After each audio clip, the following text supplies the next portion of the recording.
Merci d'être venus si nombreux. Bonsoir pour cette soirée exceptionnelle.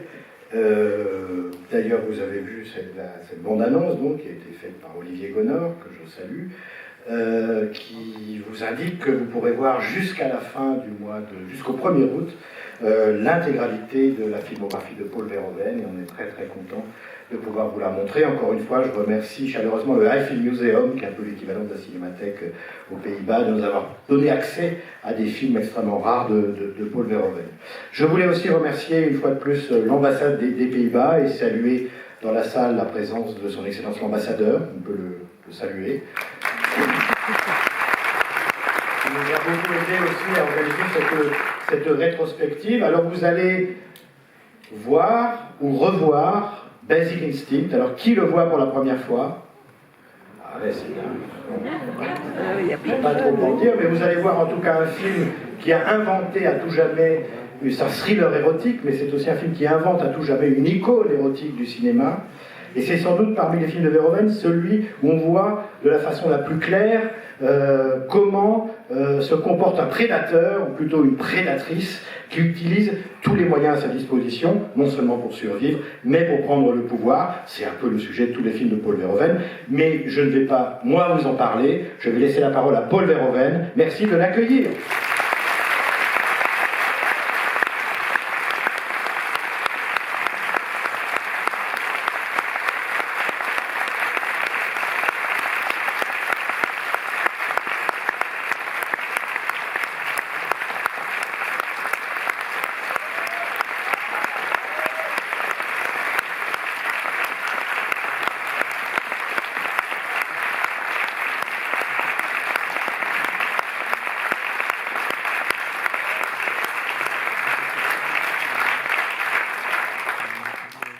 Thank you.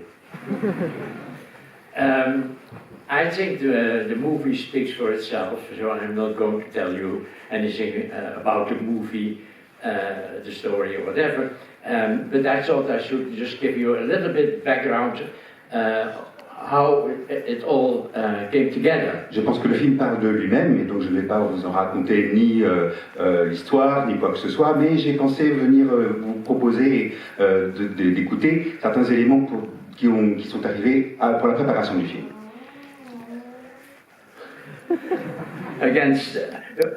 First, something about the screenplay by Joe Esterhaus. D'abord, quelques mots sur le scénario de Joe Esterhaus. It's interesting, he wrote it just for himself. It was not a commission of a studio or whatever. He wrote it in what they call in English, on spec. C'est intéressant parce qu'il l'a écrit pour lui-même. Ce n'était pas une commande d'un studio, ce n'était pas un projet qui lui était commandé, il l'a écrit rien que pour lui. Il y a spéculation. Oui, c'est on spec, c'est-à-dire...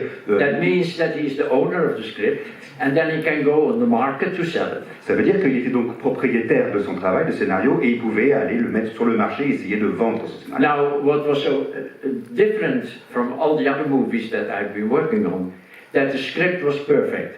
Et la différence entre ce film et tous les autres sur lesquels j'ai pu travailler, c'est que là, dès le début, le scénario était parfait. There was nothing that you had to change or further develop. You could, if you wanted, you could shoot the movie 3 months after receiving the script. Il n'y avait rien à changer, rien à développer. This is extraordinary. Il n'y avait rien vraiment à modifier, à retravailler. On pouvait se mettre à tourner le scénario 3 mois après l'avoir lu. C'était extraordinaire. So all the studios wanted it. Et donc tous les studios voulaient ce scénario.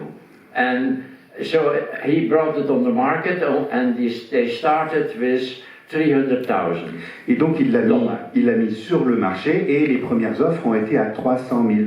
But then it went up to 1 million. Et puis ça a monté jusqu'à 1 million. 2 million. 2 millions. And he sold it for $3.3 million. Et il a vendu pour $3,300,000. So that's the story of the script. Voilà, ça c'est l'histoire du scénario. That's page 1. C'était la page 1. I believe that the person that bought it was Mario Casar, who was the head of a small studio called Carolco. Et celui qui a acheté, l'acquéreur du scénario, c'était Mario Casar, qui dirigeait un petit studio qui s'appelait Carolco. And I believe that Mario first offered the movie to Adrian Lyne. Et je crois que Mario a proposé le film d'abord au réalisateur Adrian Lyne. But Adrian Lyne just came from the movie Fatal Attraction, which was also with Michael Douglas. Lyne sortait d'un film qui s'appelait Fatal Attraction, aussi avec Michael Douglas. So he passed, he thought it was boring. Et donc il a trouvé ça ennuyeux et il a passé son tour. Because he had done something a little bit similar. Parce qu'il avait and it was the same main character. Parce qu'il venait de faire un sujet approchant avec le même acteur principal. And then Mario came to me, and because we had been working on Total Recall before.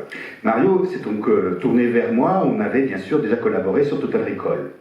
And I think that Michael Douglas might have pushed Mario a little bit to take me, because Michael Douglas wanted, after seeing Robocop, wanted to do a movie with me. Je pense que Michael Douglas a un peu poussé les choses pour que Cassar s'adresse à moi pour réaliser ce nouveau film, parce que Michael Douglas avait vu Total Recall et il avait envie de faire un film avec moi. Et Robocop, et il a seen Robocop. That movie was called Black Rain. And ultimately, I couldn't do it because I had already signed a contract on Total Recall. It was made later by Ridley Scott. Et il y avait eu le projet Black Rain, mais ça je ne pouvais pas faire Black Rain parce que je n'étais pas disponible, et ce projet avait été confié à Ridley Scott. So that's the beginning of the movie. Now about Sharon. Alors ça c'était donc sur la préparation du film, et maintenant quelques mots sur Sharon. Sharon Stone. Sharon Stone, bien sûr. I wanted Sharon from the very beginning. Depuis le début, je voulais Sharon. And that was really based on Total Recall, where she has also as an important character. She is the diabolical adversary of Arnold Schwarzenegger there. Et je voulais vraiment, la voulais depuis notre expérience sur Total Recall, où elle jouait un rôle très important, un rôle de conseillère, un peu diabolique, la conseillère de Arnold Schwarzenegger. And if you see this movie again, Total Recall, I mean, then you will see there is a scene where Arnold says to her, "Consider this a divorce," and then he kills her. Si jamais vous revoyez Total Recall, vous verrez cette scène où Arnold Schwarzenegger la regarde et il lui dit « Considère que ceci est un divorce » et il la tue. If you look in that scene at the eyes of Sharon Stone, you can see that she goes from completely diabolical to lovely. I love you. Et là, vous pouvez regarder, vous pouvez voir dans les yeux de Sharon Stone, vous pouvez la voir passer du pur diabolique en elle au plus amoureux, enchanteur, aimant. And of course Arnold thinks he's fooling around, so he kills her. Yeah. Et bien sûr, Arnold s'en joue et il la tue. But that moment was for me the reason to take Sharon Stone for Basic Instinct. Mais ce moment-là, c'était vraiment la raison pour laquelle je voulais avoir Sharon Stone pour Basic Instinct. Because that's the character. In fact, this transformation from diabolical to lovely, basically that's what you would, that's the essence of the character of Catherine Dremel. Parce que ce passage qu'elle pouvait faire si rapidement entre la personne diabolique et la personne adorable et aimante, c'était vraiment la base du personnage de Catherine dans ce film. But nobody else wanted Sharon Stone. Mais personne d'autre ne voulait Sharon Stone. Because she was not an A actress. She was a B or a C actress. C'était pas une actrice de groupe A, c'était une actrice B. She was not Michelle Pfeiffer or Marielle Hemingway or whatever. She didn't have that kind of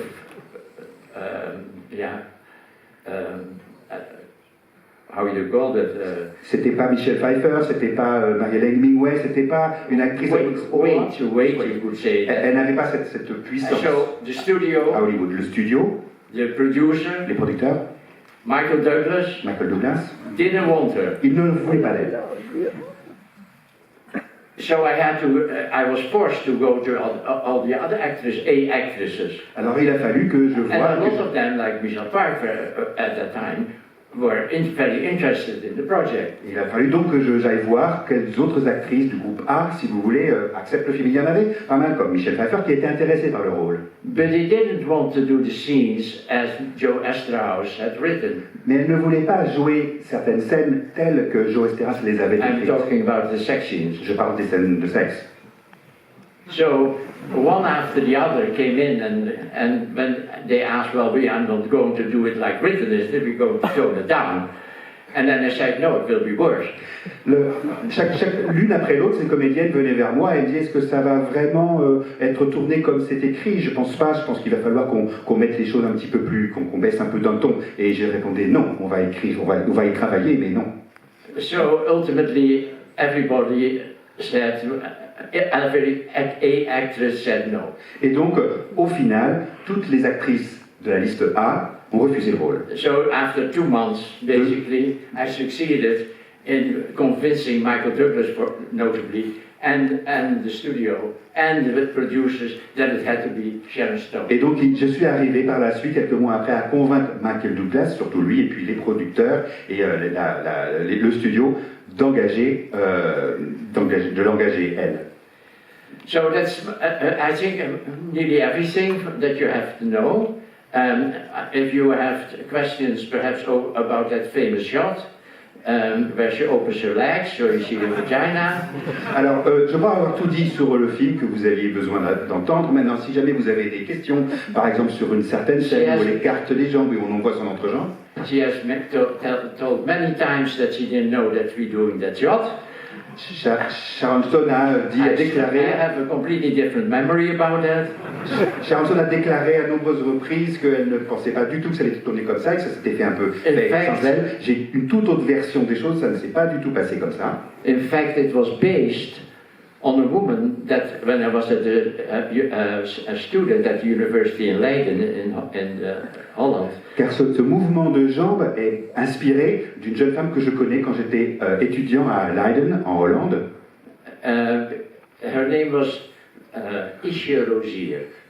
Elle s'appelait Isje. And Isje came to our parties without any underwear. Et Isje fréquentait nos soirées étudiantines sans culotte. And she did this crossing of the legs. Et elle croisait et décroisait les jambes de cette façon.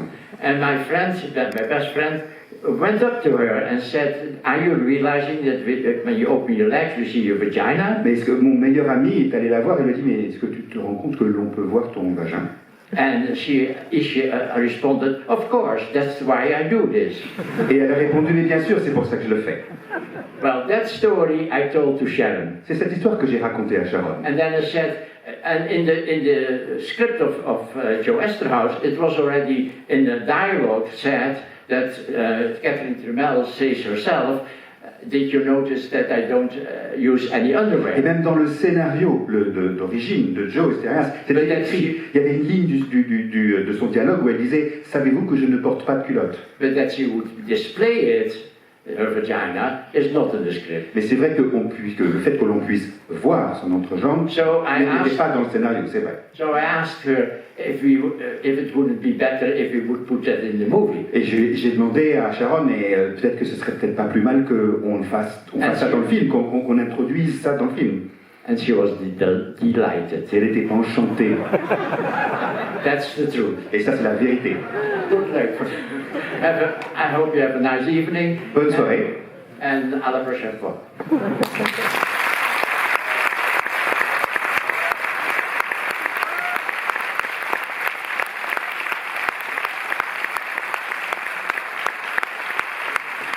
Un dernier mot de remerciement pour Studio Canal qui a restauré le film Basic Instinct, et donc vous verrez cette version restaurée. Merci.